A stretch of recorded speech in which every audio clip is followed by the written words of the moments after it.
Welcome to Tiger Chainsaw Interviews. These exclusive interviews will give you a behind the scenes retrospective mixed in with some amazing secrets of your favorite games and franchises by the developers and creators of them. Now, if I have filmed the interview, you'll be able to watch it. Otherwise, it's a phone interview, so just sit back and relax. Now, I have done some incredible exclusive interviews with some amazing gaming legends in this community. So hit that sub button to make sure you don't miss any of those interviews. Alright, let's get to our interview of the day.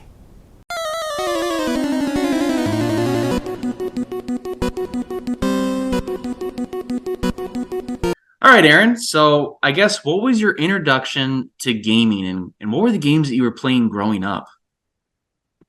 So I'm a little old. I'm an 80s kid. Uh, so my first introduction that I can recall, my grandparents had an old Magnavox Odyssey 2. Okay. And that's the first console I remember playing. Then, kind of grown up past that, my friends had a Nintendo and Super Nintendo. I didn't really get my own system. I ended up kind of a PC gamer. My grandfather, which the funny thing about this, my grandfather was not like into games at all. But he was pretty tech forward. So he bought first a Laser 128K, which was an Apple IIe clone. Okay. And those were the first games that I kind of played personally myself on old 5 1/4 floppy disks. And then he got a compact 386DX, 20 megahertz with the turbo button. Wow. And that was early 90s. And so from there, I kind of went on to, just Wing Commander, A-10 Tank Killer, stuff like that. And just, played the heck out of those till I could finally afford a computer of my own. Now, the Odyssey 2, I actually have the original Odyssey complete in box. My parents had it. So I'm wondering, did the Odyssey 2 still have the screens that you put on the TV? I don't recall it having that. Okay. So it was actual digital then. Yeah. Okay, very cool. So after you became a big computer gamer, how did you become a play tester for Advance Wars? I believe that was your first video game job. Yep, that's correct. So I went to college to be a programmer, graduated in 2001, and kind of ran headlong into a market that was coming off the dot-com crash. So all of a sudden, there were a whole lot of experienced programmers chasing jobs that I kind of wanted. And as it turns out, my family and I had moved to the Seattle area, and I literally saw an ad in the newspaper in the help wanted section, as one still did back in 2001, that was get paid to play video games. And so I called the temp agency that was doing the staffing, and after a fairly short interview, for which I was probably just a little overqualified, I was hired. Get paid to play video games. That'll catch your eye. Yeah. So do you remember your first day, and kind of if so, what was it like? Yes. The first day, so it was me and probably 10 or 15 other people, who also, it was their first day. And after kind of the usual paperwork, here's how you swipe your card to punch in, all that stuff, we were ushered into a conference room. And at Nintendo of America, all the conference rooms were named after Nintendo characters. So it was probably, I couldn't remember the exact name of the room, but it was probably the Samus room or the Mario room or something.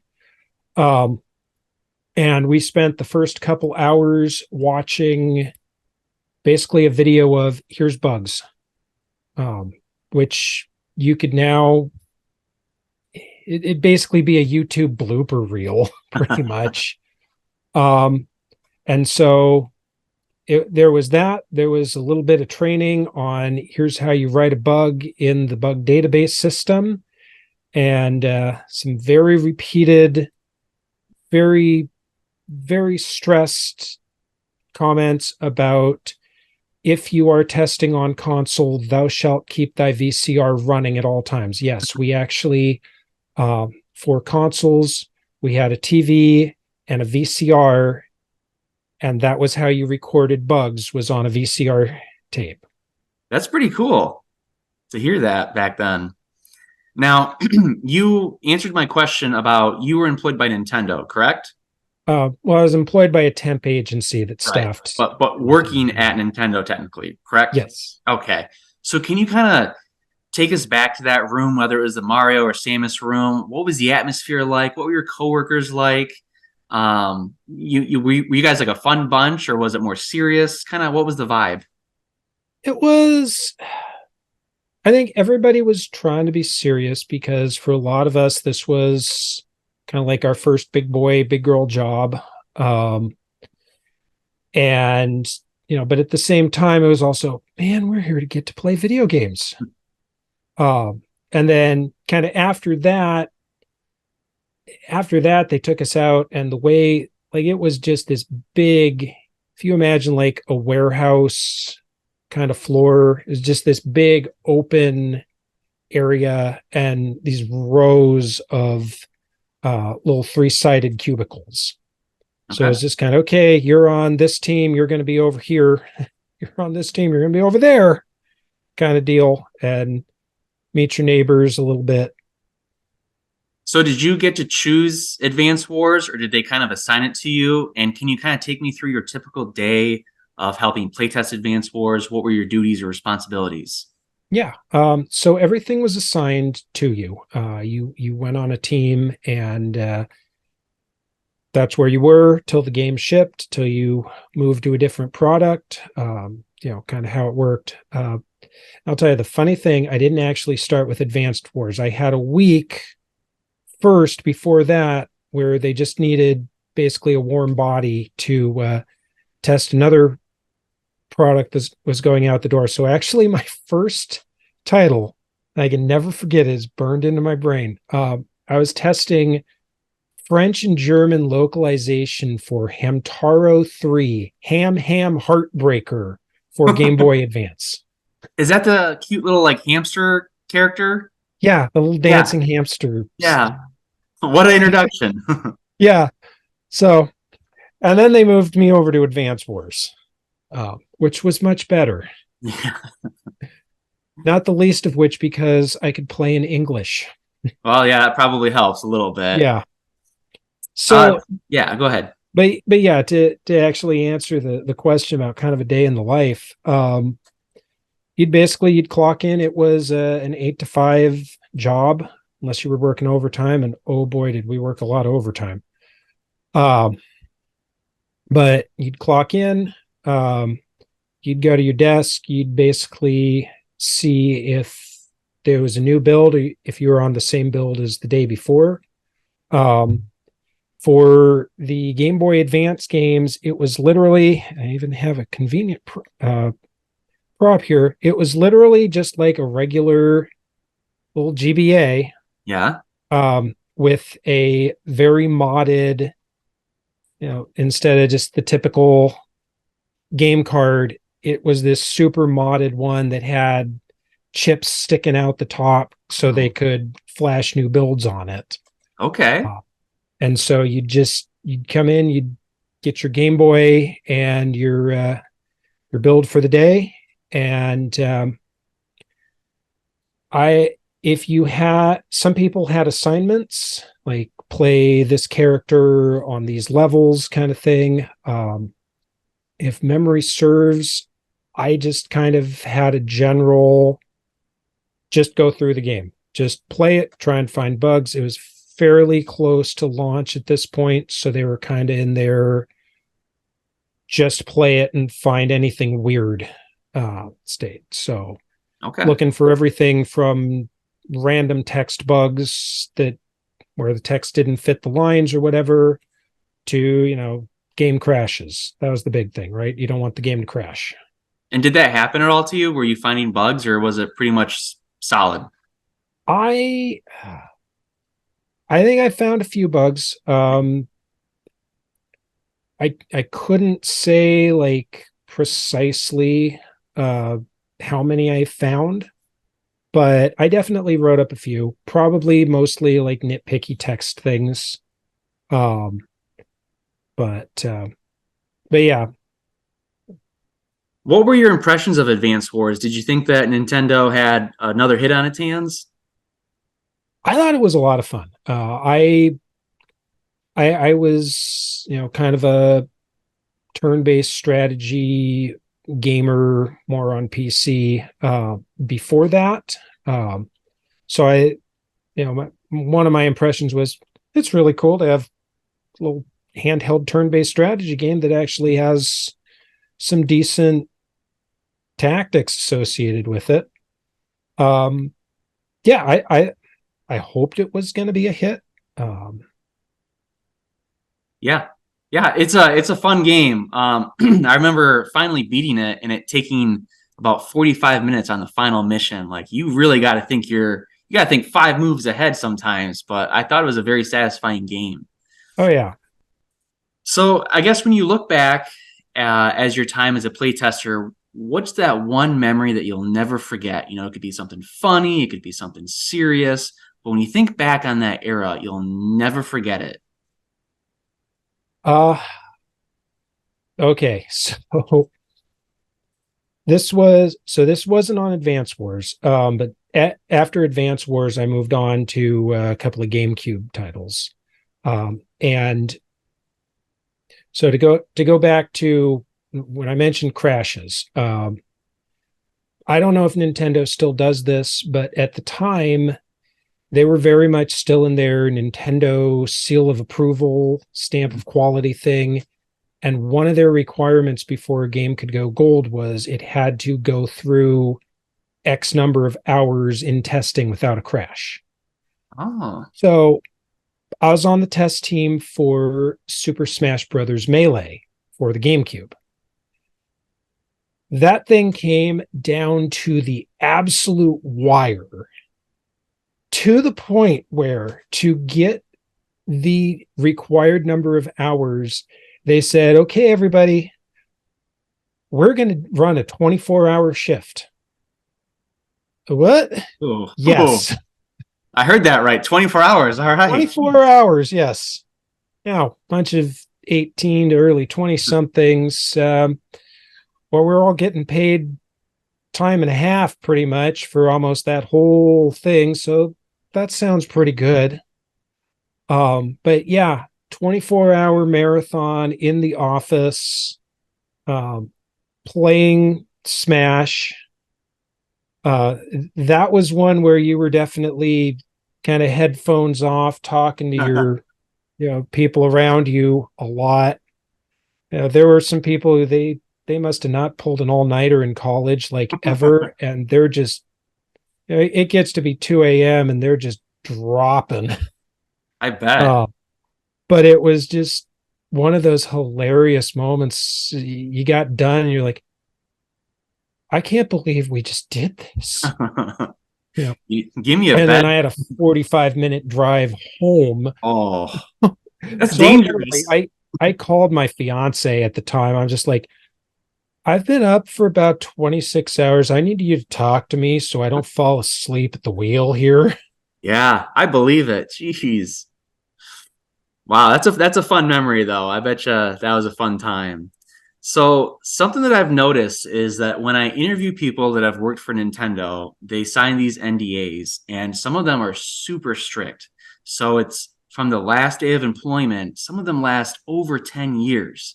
And so when I talk to these people that have been away from Nintendo for a while, they're like, "Oh, I can finally talk about something cool or something secretive." Is there anything that you have, like knowledge wise, or just something cool that you think would make the audience go, wow, now that you can officially speak on anything? Uh, I don't think I really have any NDA or anything like that. I think honestly, probably the coolest thing, it's probably not like hugely public knowledge. At least at the time, um, they had two buildings, and in the other building that was kind of the corporate headquarters area, they had a little private Nintendo museum. Hmm. Um, and it had like old displays from retail stores. They had and I know this has shown up in various articles. They had that the infamous Game Boy that was found in Iraq, Yeah. um, I've seen that and in turned person. on. Yeah. You know. So that was just kind of a cool little thing. That is very cool to be able to look at Nintendo history. So, Advance Wars was launched, I believe, on September 11th, 2001. We all know that was a terrible day. Were you in the offices that day? And if so, what was it like? Obviously, I'm sure you were excited that the first game that you worked on was launching, but a bunch of crazy things was happening. Were you in the office that day? And if so, can you kind of remember it? Yeah, that's one of those burned into the memory kind of days. Um, so as far as Advance Wars goes, I don't know if I don't really recall having any awareness that that was launch day. I was already on to think probably Wave Race Blue Storm at Hmm. that point, because they were pushing really hard for GameCube launch. Um, but yeah, I remember again on those 8 hour mornings. So wake up at 6 in the morning, and West Coast time, and you know, clock radio was not playing what it normally played. Yeah. So yeah, kind of that staggering disbelief of what's going on. Uh, but yeah, then just got in my car and drove to work, and just kind of this surreal sense as I'm listening to the news. And what I remember coming into the office was like normally it was fairly loud. I mean, not like loud because obviously everybody would be wearing headphones. Otherwise it'd just be unbearable. But you roll in at 8 in the morning, people are talking, people are having their morning coffee. It was just silent. Like um, the way it was set up, the senior kind of test managers sort of had this bullpen in the center of the room, and I remember one guy must have brought in a radio or something, because I remember like we all kind of were listening on the rate on to his radio.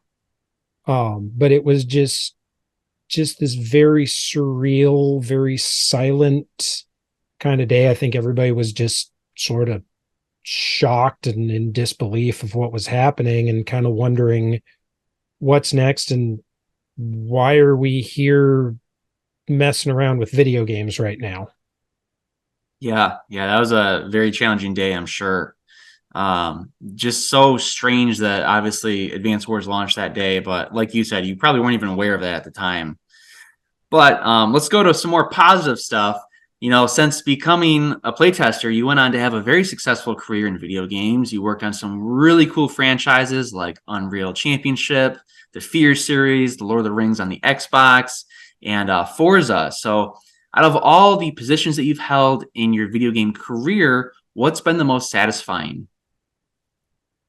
um there've been a couple, honestly. um I'll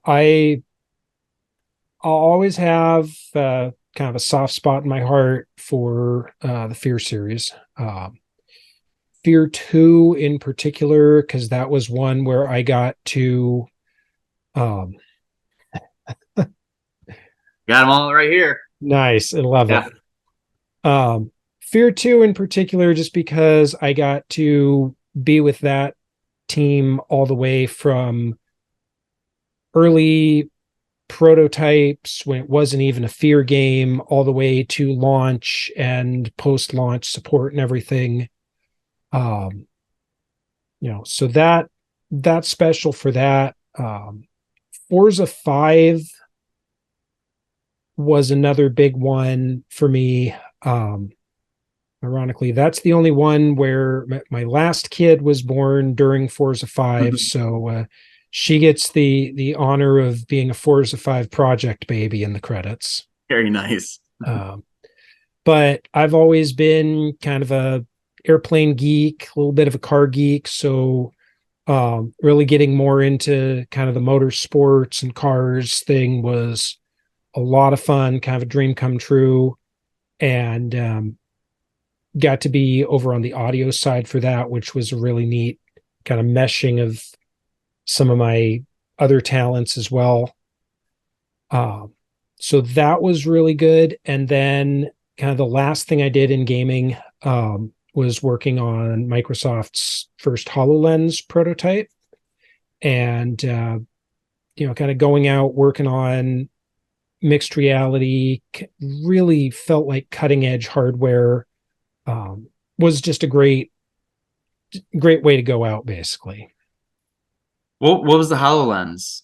What is that? So it is, I think they're on the HoloLens 2, maybe even 3 now. So it was Microsoft's mixed reality headset. So Oh, it, okay. and they've actually, over the years, I've seen it pop up a few times. They ended up kind of pivoting more towards industrial and non-gaming applications.